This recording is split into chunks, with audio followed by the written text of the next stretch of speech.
So I spend quite a bit of time reading and replying to comments on YouTube videos, and one thing I've got to say is that it's pretty obvious that some of you are struggling with some self-confidence problems. And I get it.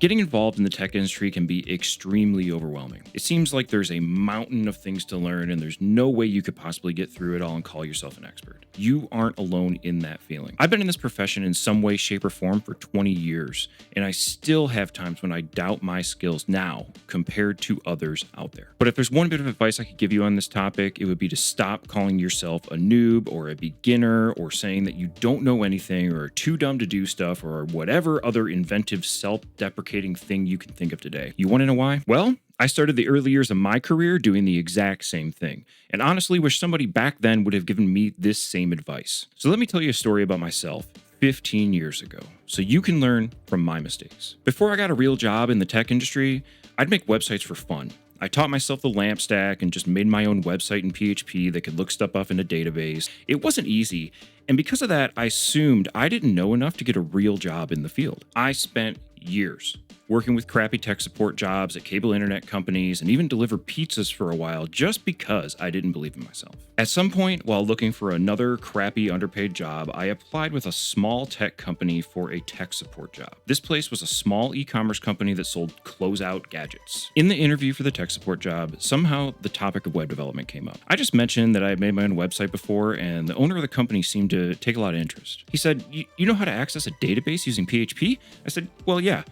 And that was kind of the end of it. So they offered me the tech support job. And you know what? I knew I'd get that job because I knew while I felt underqualified for a web developer job, I was way overqualified for testing product returns and helping people with their USB devices over the phone. During just my first few months at that company, it became obvious that the owner was pretty overwhelmed since he himself was the web developer as well as everything else he did day to day. One day there was a bug that got reported, and I said to him that I would take care of it and see if I could fix it.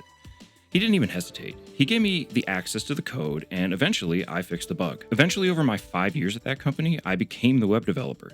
And while it was a small place, it was truly my foot in the door for my entire career. Now, there's obviously more to this story, but that's not what this video is about. If you really want to know more about my career path, leave a comment and I'll make a full video about it. Honestly, if it helps even one of you watching this video right now, I'll lay it all out. But anyway, back to the topic. Let's go back real quick to that original interview in an alternate universe. A universe where when I was asked about my abilities in web development, I just said, "I'm a total noob, and if I were you, I wouldn't trust me with your website." Not only would I never have been given the chance to prove myself by fixing some bugs, I probably would have never been offered that little tech support job at all. The point is, words matter and self-image matters. I landed my first tech job the moment I stopped saying what I couldn't do and actually said what I could do. Sure, it took someone pulling it out of me. By the way, shout out to Steve from Backcountry Gallery. He was the owner of WorldStart.com, that company I first worked for, and he was the one that asked me that question.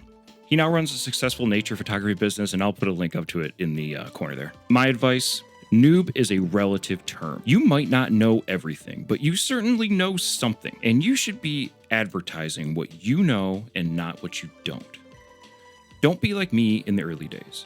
I knew way more than most, but continued to tell myself that I wasn't qualified. I undersold myself for years when I could have been building my experience in a real job. Honestly, everyone starts somewhere, and no matter how long you've been doing this, you will always have more to learn. But let me tell you a little secret. The tech industry is probably the best place to be when it comes to learning new stuff. And you know why? Because everyone's learning new stuff all the time. That new tech that just came out this year, doesn't matter what it is, everyone wants it. And guess what? Very few people know it well enough to call themselves an expert. But if you walk into the room saying, "I don't know jack," then you just set yourself up for people actually thinking that about you. Plus, telling yourself stuff like that every day is nothing but a self-fulfilling prophecy. The truth is that you, just by being willing to learn, are way ahead of most people. The number one skill in this industry isn't knowing some language or some framework or some enterprise software.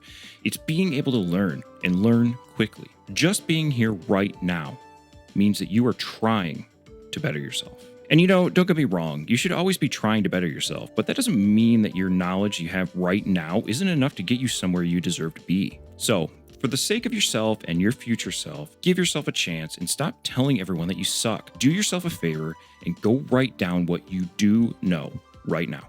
Seriously, make a list. Then go ahead and make another list of the stuff you want to know. Nothing will make you feel more inadequate than trying to learn a million things all at once. Do them one at a time until you know them well enough to talk about the subject. Then move on to the next. But make sure to cross that thing off the to-do list and add it to the done list. Then take that done list, put it on your resume and your LinkedIn profile. Go look for jobs that are looking for those skills. They are out there, I promise. I think I'm going to leave it there for today. Until next time, happy coding.